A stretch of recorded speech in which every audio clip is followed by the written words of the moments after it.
This week's episode of Sounds Good is brought to you by the all-new Gradient website. It just launched. It looks great and is filled with tons of articles advancing identity and culture. Right now on Gradient, you can read news updates, pop culture commentary, movie, TV, and music reviews, and also tech, sports, and political analysis, and even personal essays from some of today's most thoughtful writers, and tons more. Go check it out at Gradient.is and follow them on Facebook and Twitter at Gradient.is. That's Gradient.is.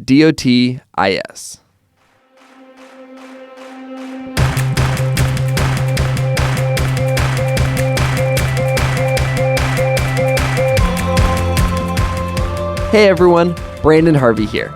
Welcome to this week's episode of Sounds Good, the weekly podcast where I sit down and talk with this unique kind of person who cuts through the cynicism of the internet and the world with hope, good, and beauty.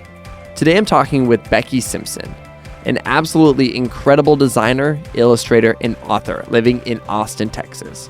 Her work stands out as playful, genuine, and unique. So much so that Adobe, the maker of Photoshop and Illustrator and stuff, brought her on as a creative resident, meaning that for the last year, her sole job has been to create from her heart.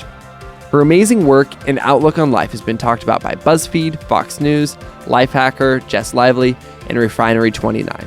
And goodness gracious, am I excited for you to meet her. So let's just jump straight into this.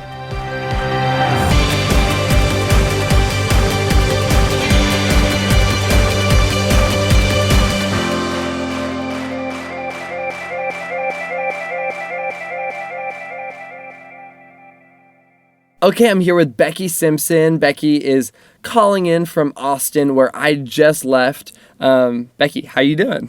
I'm great. How are you doing, Brandon? So good. This is so fun to be talking, hanging out. This is so good. I know, this is a good way to spend a Thursday. I love it. Becky, you and I met the other day. You were you had a big event with Adobe at South by Southwest. And that's we went up and I got to hug you.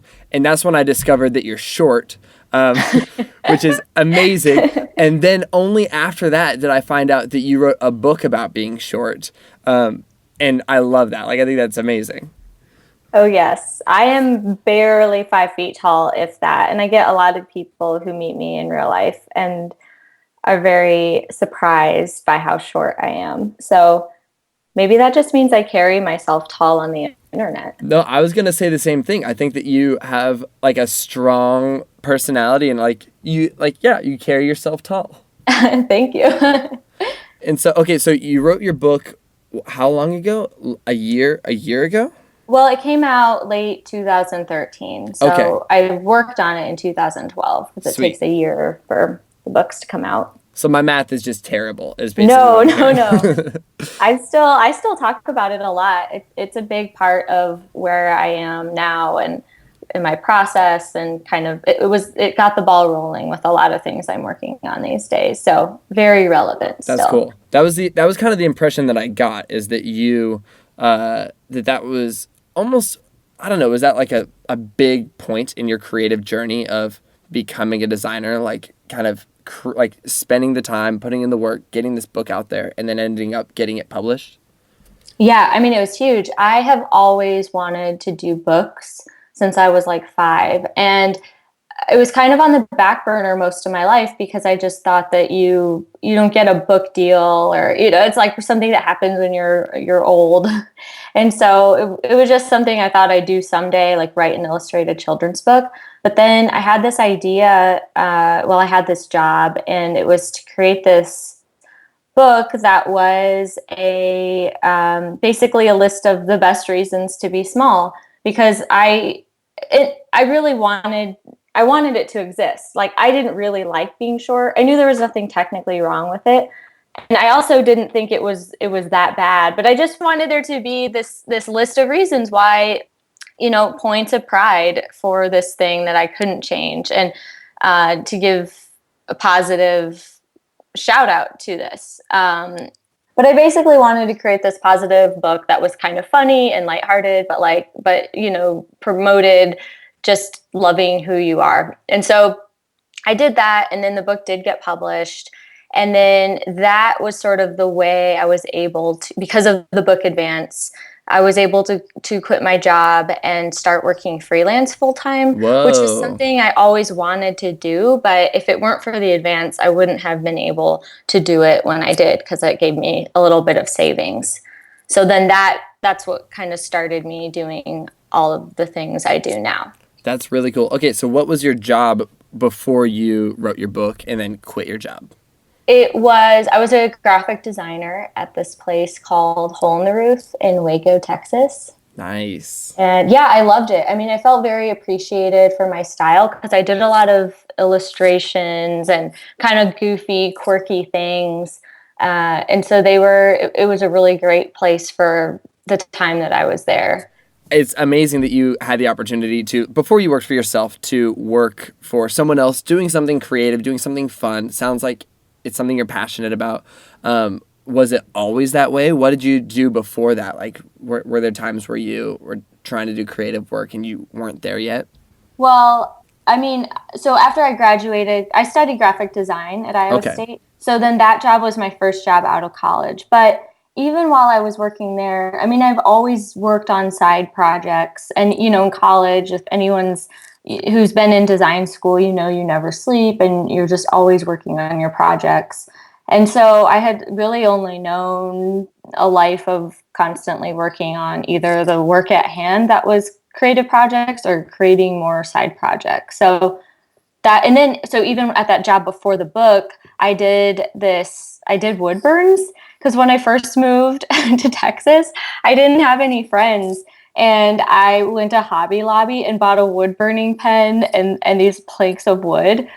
So I just started wood burning, and then Why do I you need sold them on friends when you have eBay. wood burning, you know? I know, right? So it's kind of random, but it's just funny how those things. And then because I did that, I started this Etsy shop, and then part of why I started a blog because I wanted to kind of promote the shop and hopefully build a following for the day that I would maybe do my own work full time. And I never really built a big audience on the blog, but it gave me a platform or place to put the drawings up for I'd Rather Be Short. So before that was a book, then that process came out of that. So all of these projects, so many of them didn't lead to anything, but they led to the next thing, which I'm so grateful for.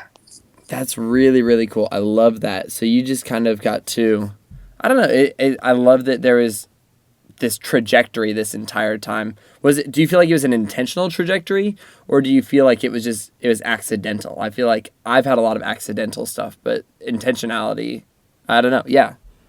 Yeah, that's a good question. I think that overall it was intentional, but accidental in a lot of I mean, I'm a creative resident with Adobe right now, and that Yeah. would have, I didn't even know that was a new program. And so, of course, there's stuff like that where I never would have thought that this kind of residency existed had it not come to me. So there's a lot of really happy sort of accidents and serendipitous parts of the journey. But overall, I've always sort of had this idea that I wanted to work for myself and do creative work. And while the work has changed, the theme has stayed the same of wanting to just create on my own terms. So I've tried to position myself and set myself up to do that. That's really, really cool. On your site, you've got this fantastic video where you talk through, the way that your art has changed over time. Like where do you think that you started off? I mean, obviously you did have the same passion through the whole process, but where do you think that you started off, and where's your art now, and almost where is it heading as far as kind of its style? That's a fun one. Well, first of all, credit to my shout out, to my friend Ellie Wildhagen who made that video. That was totally her vision, and she did a great job of telling my story better than I could have probably told it myself.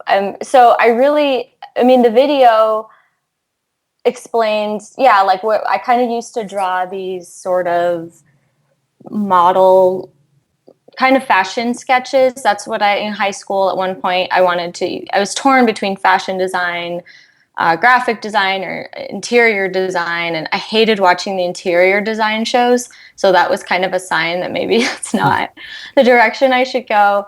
And then my mom asked me, "Do you like drawing the fashion models, and like, do you like drawing these clothes, or do you like designing them?" And that's when I realized I just like drawing them. And at the time, I didn't even know you could really be an illustrator. I just thought that you could illustrate children's books, but I didn't really know that was a career. And so I was practical and studied graphic design.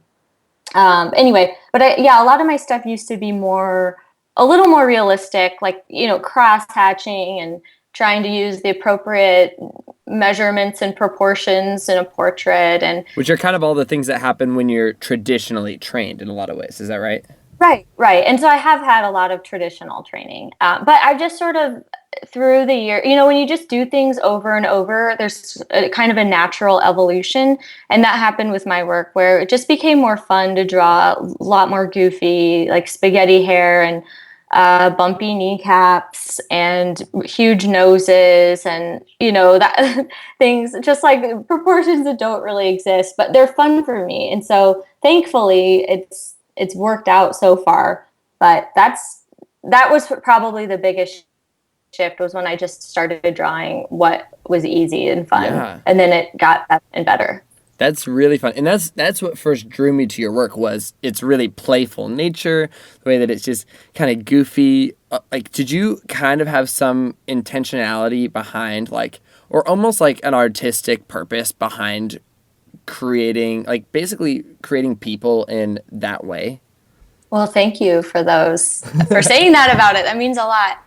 I think it's more about just how I see the world, or how I try to see the world, and trying to be more positive and inclusive than not. And I mean, I'm not perfect, and I have my own criticisms of my work, but I guess that's just something that is important to me. So it's kind of in a goofy, light way, but there is something a little bit bigger behind it than just maybe what is at the surface. I love that. I think that's really, really cool. I remember you mentioning before that you also kind of incorporate insecurity into your art as well, and that really fascinated me. Can you explain that a little bit more?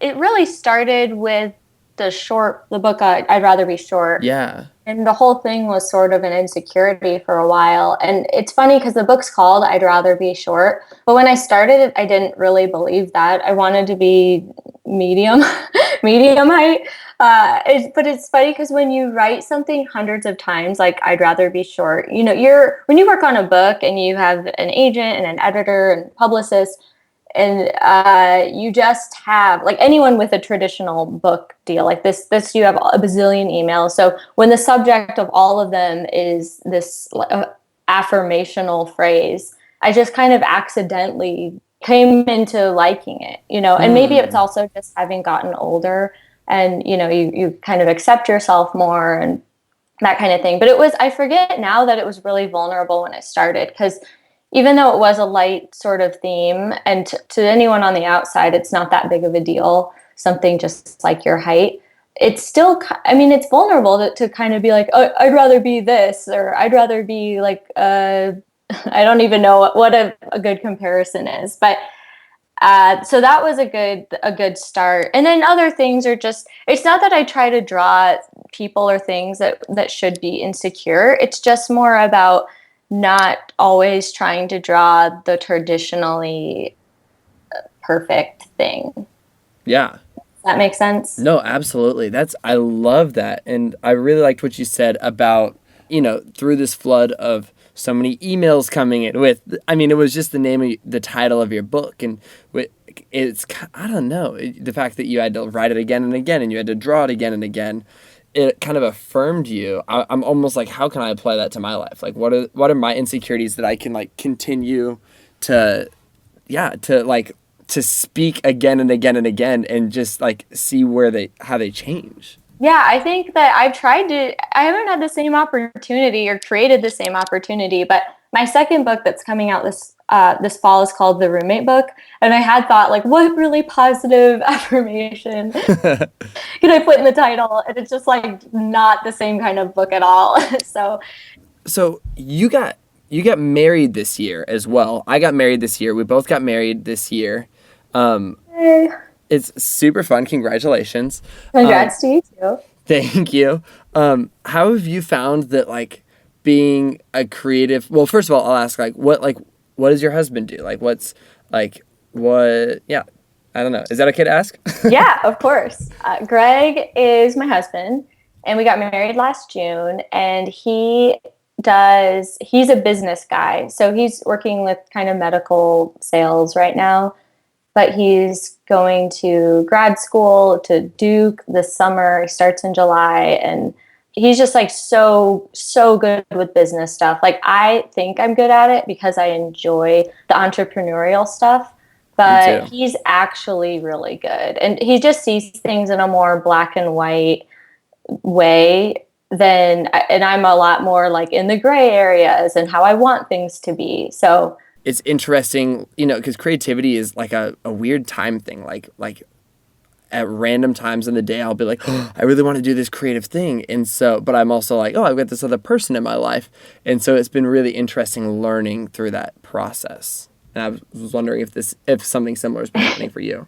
Oh yeah. I mean, I have way more structure now because I want to spend evenings hanging out with Greg, versus before where I just did everything on my own terms, which, there's still a lot of kind of like spontaneity, I guess. Oh, I want to retract that statement. I'm actually not that spontaneous.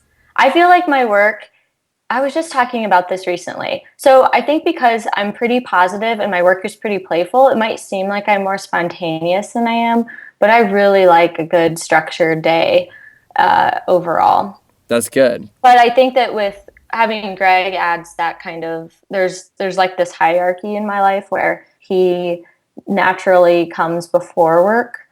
And so it creates a really good balance and boundary for me. I think that I'm naturally more spontaneous, but I've been forcing myself to be a lot more structured, and it's been super healthy for me. And it's for the same reasons, like I try to like wake up at 9, I head into the studio and I like crank out all this creative work. And then I go home at like 5:30 and I'm like, I try my best to shut off creative work, It always creeps back in a little bit, but I found that makes me so much more effective in the things that I'm doing just by having a tiny bit more structure, because I'm able to go all in on that time. Yeah. Is it hard to put work down at 5:30 for you? Or is it like, all right, day's over. Man, I'm going home. It is hard. It's like, I want to just keep like, so before I was married, I was dating my now wife long distance. And so I basically, like I didn't see her on a daily basis. So I would sometimes just like wake up in the morning and my desk was in my room. So I would like wake up, sit at my desk, do like edit photos, work on like concepts, do videos, all this stuff until like midnight, and then just go to bed. And I didn't even think about it because I loved what I was doing. And I think by default, I would continue to do that. But the problem with that is that I wasn't filling my time with the most effective work I could be doing. There's the old idea that sometimes you have to say no to things that are good so that you can say yes to things that are great. Yes, that's so good. And I found that I was saying yes to a lot of really good things and doing a lot of good work, but I wasn't doing great work because I wasn't being intentional. And so now being like, I have this many hours in my day, it forces me to boot the good work. That's usually the good work is easier than the great work. But knowing I have this time, I need to make it effective. I spend so much more of that time doing great work, and it feels awesome. That's so cool. Can I ask you another question on Please that? do. Yeah, let's just flip this around, and this will be your podcast. Hijacking. Well, I really am interested in this lately, especially, and I just want to hear more of what are the types of things that were good that you did say yes to that now you say no to. And I mean, you don't have to be really specific and like give away, too much information about some, project, but I'm just curious about that. Like what's more specific types of things? Yeah. So a lot of what I used to get hired for, my background, it was fully that I was a photographer. I started shooting photos professionally when I was 16, and I still shoot a ton of photos, but now I don't consider myself a photographer as much as I consider myself a storyteller. And one of the tools that I use is photography. I tell stories through photography. But before I realized that, I was just burning myself out shooting photos because I felt like I, as a photographer, needed to shoot any time that somebody hired me to shoot photos. And so I remember shooting way too many weddings. I would photograph like products, like people would just be like, they'd send me a product and I'd like take a photo of it alone in a room, like in a studio with lighting. And it started to kind of drain me because that didn't feel like that's what I was made for. And so I kind of began to analyze what I was doing. I was like, what are the things, like what are the gigs that make me really, really excited? And it was any time that I got to tell stories, like when I was working with nonprofits or when I would photograph small business owners. And I'm like, that's interesting. And so I just started saying no to all these photography jobs, which were, a lot of people would be super psyched to be just shooting photos. And I was, but it wasn't making me come alive in the same way as storytelling things. And so now I'm in a place where if as much money as a gig pays or as cool as an opportunity is, if it doesn't align with my desire to tell stories of good in the world and stories filled with nuance and filled with hope, then I don't immediately say no to them. What I do is I say, this is a little secret, is I say yes, but. So I'll say, yes, I'd love to work with you, but I'll only do it if I can do it in this way. If I can tell a story with it. If I can incorporate a story of good within it. And that's just giving me so much more freedom to be like, I can really hone in on this thing that I feel far more strongly about. That's really cool.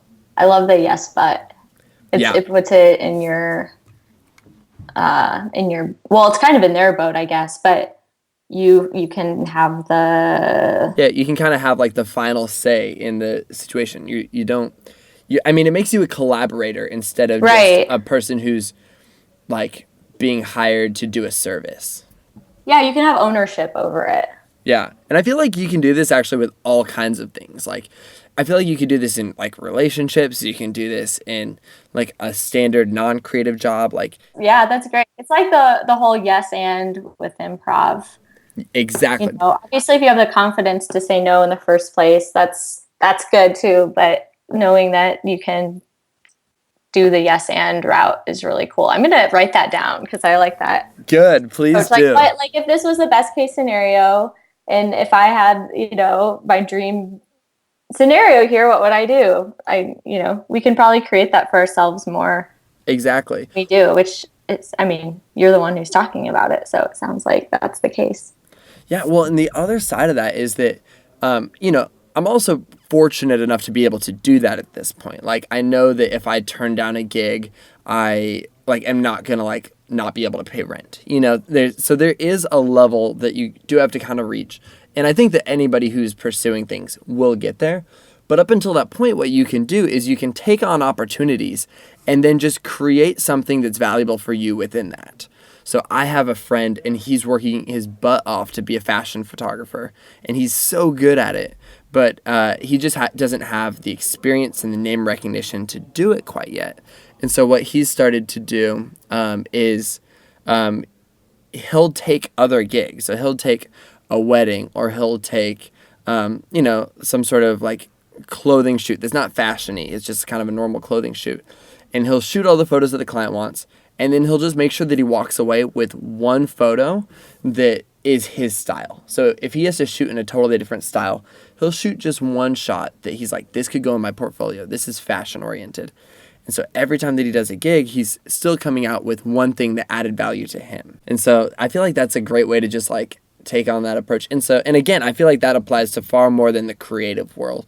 That's something where, if you're working at like a job that you don't love and you're working towards this next job, it's like, cool, what kind of experience can you gain? Like what kind of opportunities can you take at work that will kind of give you a leg up in your next opportunity? Or like, with your friendships? You know, what, like, I don't know. It's an interesting idea. And I'm constantly trying to figure out, like, how can I leverage these opportunities that I'm given to continue to do things that I want to do? That's really cool. Okay, I was wondering this. Your work is fantastic. I think it's safe to say, from an outside perspective at least, like, that you've been pretty successful at, like, creating amazing things, putting it out in the world. There's a lot of people who really admire what you're doing. Did you have people who were, like, really rooting for you along the way? Did you have some mentors who came alongside you? Oh yeah, I am really grateful that I've always had a community and family that's supported me the whole way. I never had the parents who were like, "We just want you to be a doctor, though." I mean, ever since when I was in like, how old? Maybe fourth grade or younger, my dad wanted me to start a greeting line company or, greeting cards. Oh, wow. And I was so embarrassed at the time. I was like, well, I can't. And it's so funny, that's of course the age where you can do and should do anything. But I didn't. But that's just, my parents, my family, my teachers, my friends. I just have been really blessed with a very supportive community to where anything I do I just feel love for it, regardless of what the actual work is. I just have a good family of friends and family. That's so cool. That's amazing. Yeah, I forget that that's not, not everyone has that. And that makes a huge impact because I can put something into the world with confidence that it's going to be accepted by the people that matter to me. It's really hard to create when you have to anticipate the criticism or trying to prove yourself. So it's really freeing to create when you feel the support from your people. So it sounds like, you mentioned before that you went from having no friends and burning wood to basically having really, really supportive people who believe in you. What do you think that it took to bridge that gap between, burning wood and people believing in you and supporting you? I am really grateful for the friends that I had and have. And, any good friend is going to be supportive. But then as far as kind of the niche designing community, that kind of stuff, I think it's just going out and asking for what you want. And so to me, that might mean going to a conference or just getting involved in face-to-face stuff. That has been so huge for me. And so I think momentum begets momentum. And then before you know it, your community keeps growing. And I also think that it's fun to support other people who are doing cool stuff. So I think it's all about supporting community. Like, it's kind of the old thing of, like, it's the golden rule. It's like, do unto others as you would have them do unto you. And it's like, okay, what do I want? I kind of want people to tell me that I did a good job on, like, the art that I made. I kind of want people to encourage me. What if I just go out and do that? And maybe it'll just be cyclical. Like, maybe it'll keep on going. Yeah, totally. And it's really cool because when you do make stuff and, put in the legwork and put it in the world and you kind of know what you need for it to succeed. And that's for people to share it or buy it or do whatever it takes. So naturally you're more open, your eyes are open to that for other people. So when a friend launches something, I'm not perfect, but I'm just more aware of how valuable it is for every time it gets shared or praised, online or in person. So I appreciate that too, because you just know how far even a Pinterest pin of the product can go. I mean, that can be huge. Sammy, my wife, and I have been trying to, like, we live in Nashville now. And so half of our friends, probably more than half of our friends, are musicians, like actual talented musicians, like playing concerts. And we just kind of made a decision. We're like, anytime we're in town and our friends have a show, we're going to try our hardest to go to their shows because, like, it takes guts to pursue the things that you want to pursue. And your friends should, like, be supportive. And so we're just like, okay, we're going to just like have a budget item where where we like go to concerts of our friends. And it's been so fun. Like anytime that we do that, we get texts from our friends saying like, hey, thank you so much for coming. Like you did not need to do that, but it really meant a lot. And it's like, that makes me feel all the emotions. Like, oh my gosh. Yeah, that's really cool. And you're creating a standard, like not just between, not, I don't mean that in a way of like they need to do that to you because you don't have that expectation, but Exactly. just for yourself, like that becomes a part of your lifestyle. And Yeah. I mean, it sounds like you're already pretty spontaneous, but I'm sure for somebody who's not as spontaneous, when it becomes like that's the new routine. Totally. So it becomes easy and fun if it wasn't already like the way that maybe one would operate. Oh, exactly. Yeah. I think that once you kind of just build a life, like I think that we kind of in our lives get to choose what are we going to be about? Like what's our goal?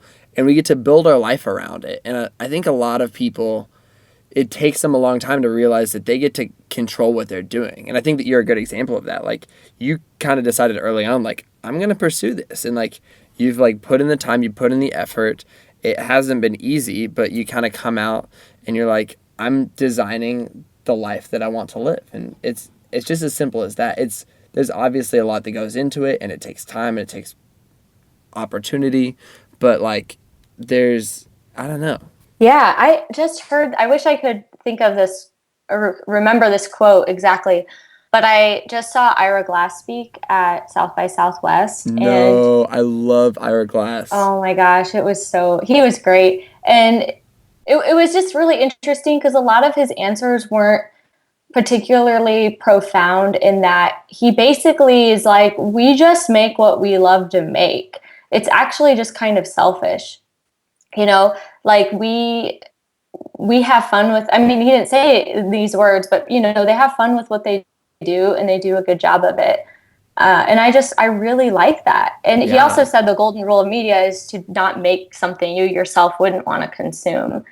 So I think that sometimes we overcomplicate things and why we do them. And I think it's okay to do something just because you love doing it. Yeah. I just got goosebumps thinking about that. Like it's totally Ira. That guy. That's so cool. I love that. Like, I don't know. That's so freeing to be like, do I like this? No. Okay. I'm going to not do it. Like, that's so cool. Yeah, I know. And I've been thinking about that lately about following our enthusiasms and how the things that I create all these expectations for myself and what I should be doing creatively and with business and what I take what everyone else is doing and I take the coolest things they're doing and I put them into this like super Becky that I expect from myself. But the thing about it is if it's not fun or exciting to me, it's just not sustainable. I might have the willpower or discipline to follow through with it for a while, but it's not going to last. It just won't. So I'm better off just following my enthusiasms and seeing where that takes me. So I think that's where I found the most success in my work. Which, like, why is that a surprise to me, Yeah. It's so obvious when I say it, but... No, I'm thinking the exact same thing where I'm like, that is one of the most profound things I've heard all week. And yeah, follow your enthusiasms. And why is that so surprising? Like, what is it about it? But I love that. And I think that shows in your work super well. And I think that's the cool thing where if you're following your enthusiasms and you're creating things out of that, like whether you're a creative person or not, we all are creating things every day. We're creating friendships. We're creating conversations. We're creating inspiration. We're creating the world that we want to live in. But if you're following the things that you're enthusiastic and you're creating out of that, then the things that you produce say something about who you are. And man, that's so interesting. Yeah, well, that's exactly what you're doing in your work with the stories. When I first saw your site, I just couldn't stop like reading the articles and looking at the work. And it's such a contagious, positive energy. So, I mean, I can't, like it's neat to see, like, think about like what, if you were pursuing something that was maybe good, but not what sustains you, like how far would that go?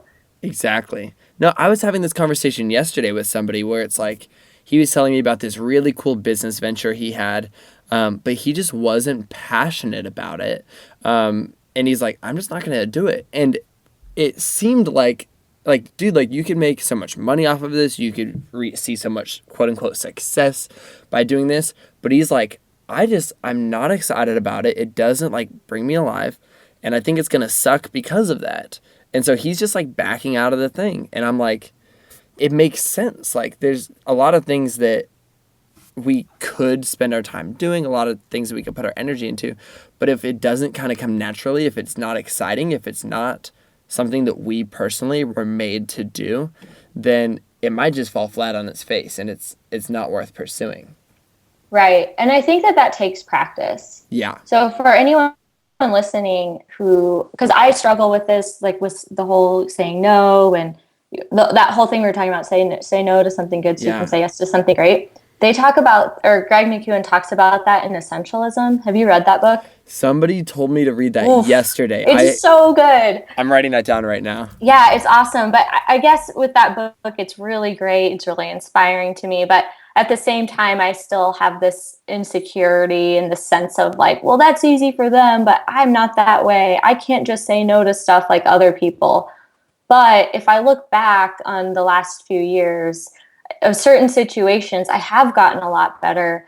And so I think that's really important too, to remember when you hear a story of someone like turning down this awesome business idea, adventure. It sounds cool, but it's really easy to be like, well, good for him. Like he must be this really successful, self-assured person to do that. But I think I'm just guessing that probably took some sort of unintentional practice, maybe. Totally. And that would be my guess. Like, I mean, because that freaks me out. Like, if I told him, I was like, dude, if that were me, like, I would keep on doing it. Like, so I'm not there yet for sure, but he's been doing it long enough that he, like, can actually find success in that. Or, like, I don't want to say success. Success is a stupid word sometimes.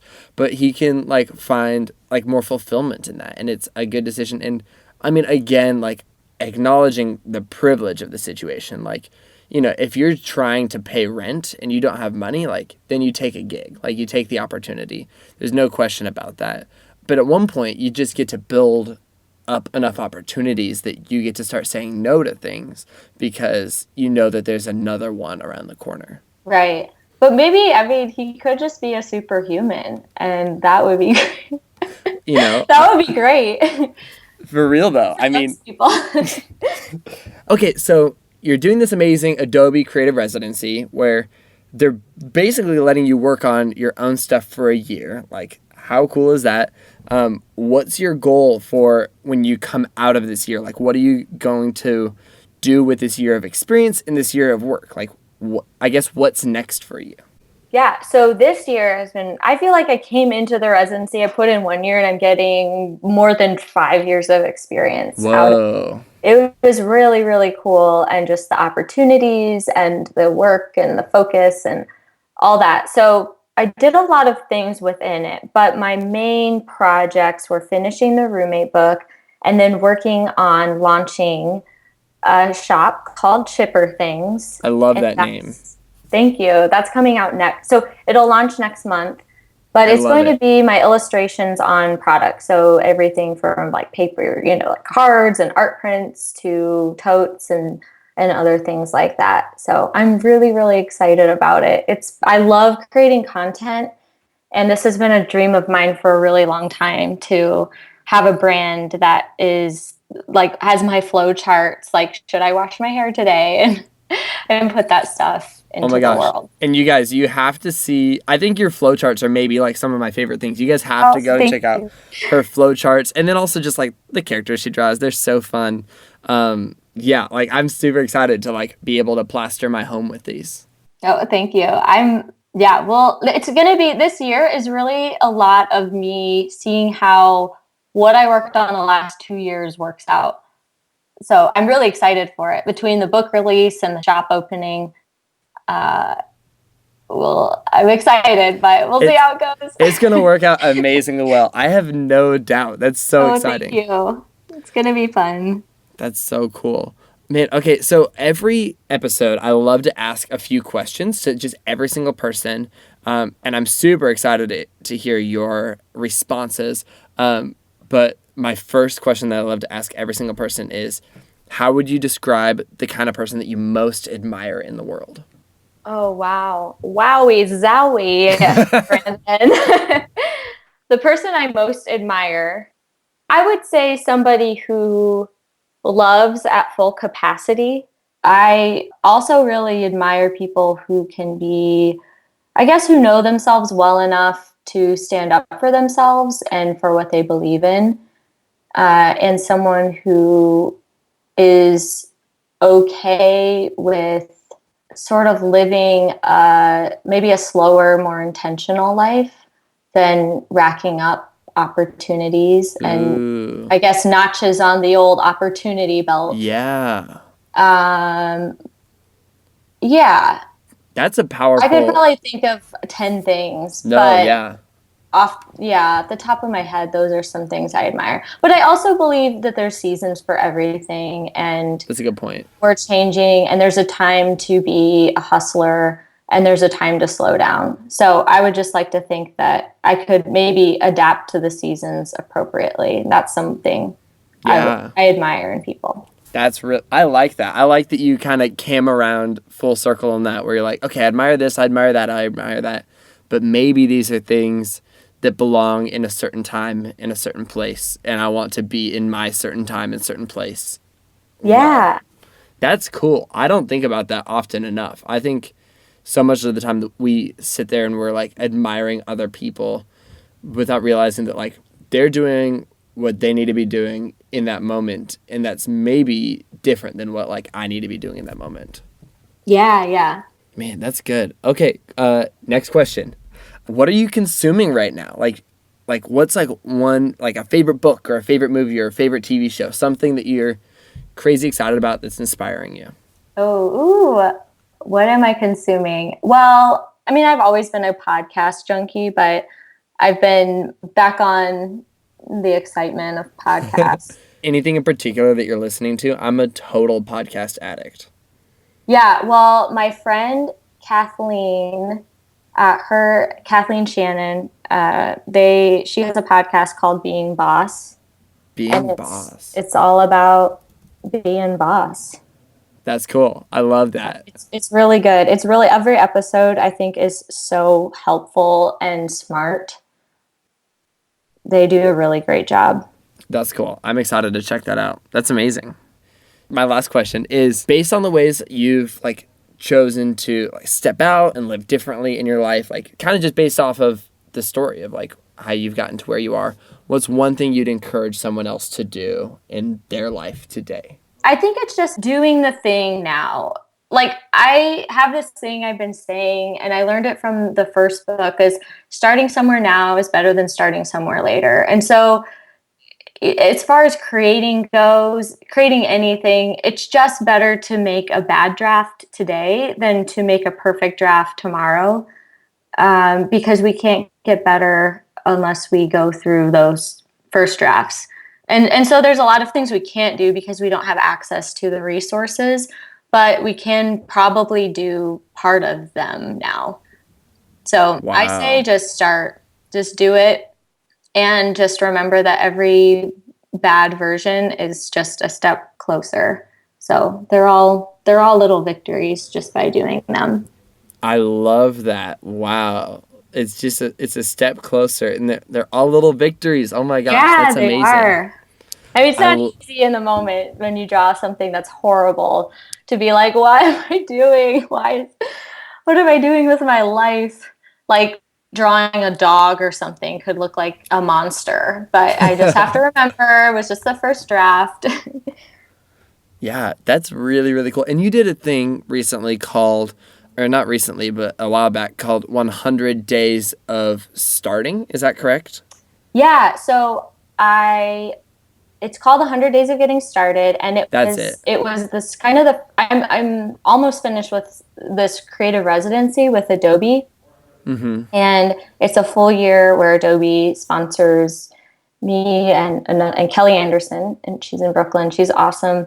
And they basically just let us work on our side projects for an entire year. So That's so that it cool. was awesome. And it was just a 100-day project, but it was a way to add some structure to this year and to create this backlog of art and to make things without overthinking them. You know, I mean, I just think that when we give ourselves a time limit, we're able to make more things because I guess ideally I would draw every day. But if I say I'm going to draw every day for the rest of my life, I'm probably going to give up after a week. If I say I'm going to draw every day for 100 days, then I can actually follow through with that. And so that's what I did with that project.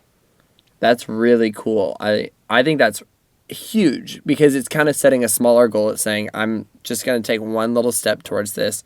And then you come out of that 100 days and you have this huge chunk of experience and confidence and work to show for it. Totally. I learned so many unexpected lessons with my art and ways to create. And I guess going into it, I would have thought, oh, this is cool because I'll have 100 of these things I could use for my shop that I'm opening or this or that. But what I didn't expect was all of the lessons. Like the things I learned from it aren't over. You know, like the 100 days has a start and an end point. Those things I can use forever. So it's really, I thought it was a really invaluable experience. And I recommend the 100-day projects to just about anybody. That's cool. So the concept of a 100-day project would be to sit down and commit to doing one thing every day for 100 days. And yeah, like, is there anything else to it? Like, do you have any advice on like a next step to take on that? Yeah, well, it's the project. You could look on the Great Discontent because they with El Luna Oh, partnered yeah, to yeah, create yeah. that. And so it doesn't have to be that official thing, but I mean, I really support it. So if you look on, I don't know if you Google Great Discontent 100-day project, that will give you a little bit more info. And I think on the website they talk about this. This was originally something that Michael Beirut did, this graphic designer at Pentagram, and I think he had some students he was teaching, and they did a 100-day project where he encouraged them, to do something every day for 100 days. So one student danced in public every day and made this video montage of it, and somebody else drew a poster in under a minute. It doesn't have to be like a big project either. It can be some small incremental thing. But if there's anything I've learned, it's that, so much more progress is made with consistent baby steps than these marathons every so often.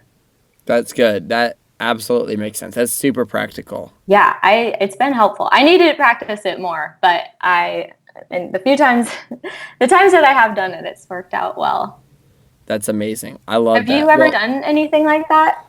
I got started in the Snapchat world about 2 years ago, and I basically had started playing with it and was like, this is a really fun and unique way to tell stories. And so I basically committed to doing one new Snapchat story, like a cohesive, interesting story, every single day for an entire year. Oh, And cool. and now that I think back on it, I'm like, man, I should have just done 100 days, because I would tell people, like, I committed to doing it for a year and I failed miserably. But in the pursuit of that, like, I learned a lot, and I missed a lot of days. I missed a lot of weeks. But the process of trying to commit to that worked great. And I mean, another thing that I learned is creating things every day in front of people is valuable. Like, it's really motivating for me. So like, I would share my Snapchats, obviously, and then people would see them, and then I would like get feedback. And sometimes people would be like, why didn't you do anything yesterday? And you've done a good job of, like, through your blog this year, as you're kind of creating a lot of stuff over the course of a year, updating people, bringing people along for the journey. Same with social media. I don't know. That was a huge takeaway that I found. That's really a great point because you don't want to fail publicly. And most of us don't want to be a flake. So Yeah. having that social pressure can can actually make it happen. Yeah, exactly. I think that's amazing. Cool. That's really cool to hear. I just followed you on Snapchat earlier today, and I'm looking forward to Oh my gosh. seeing all of your stories. You barely missed a fantastic story about me eating something like 9 donuts in the course of 24 hours at, Oh my gosh. at Gordo's donut place in Oh Austin. yeah, they have really good donuts, but I feel like it's like a new. They're like deluxe donuts. It's the most expensive donuts. They're the most expensive donuts that I've ever eaten. Oh yeah. I think one of them was $12. Oh my gosh. How many did you eat in a day? Well, in all fairness, I shared them, although I did eat most of them. I think it was, let me count them in my brain. I had 9 donuts. Did you eat anything else? Unfortunately I did. Yeah, I ate other meals in addition to those donut meals. Oh my god. It was a problem, but like no, that's probably better. That's what I do. Yeah, that's actually a really good point. That's what I do when I travel. My wife and I were like, we're gonna find the best donuts. In fact, we kind of want to start a website where it's where we just have a ranking of the best donuts in the world based off of our experience. That is a great idea. My favorite donuts are Peter Pan donuts in Brooklyn. I have not been there. Sammy and I showed up and they had just closed. Oh my gosh. For every time I go, they're like $1 and you have to have cash.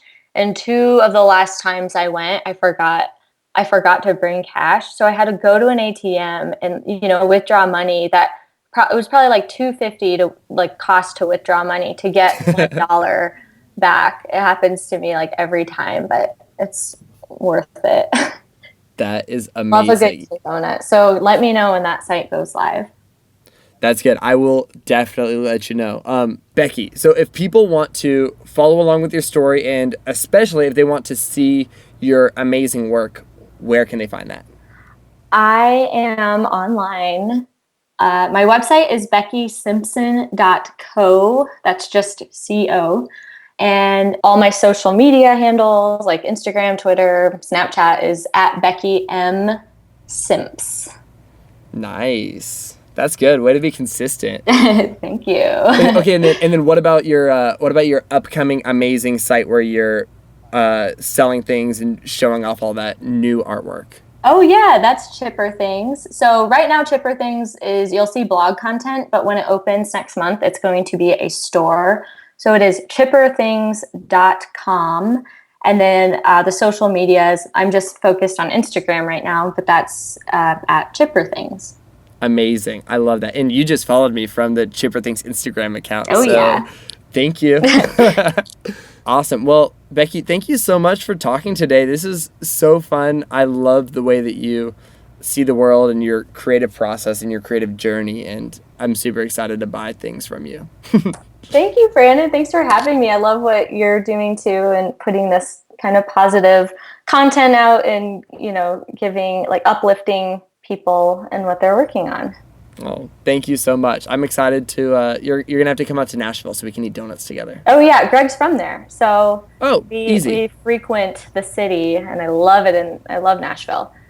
Amazing. So we will be eating donuts together soon. Sounds good. Cool. Can't awesome. wait. I'll talk to you later. All right. See ya. Bye.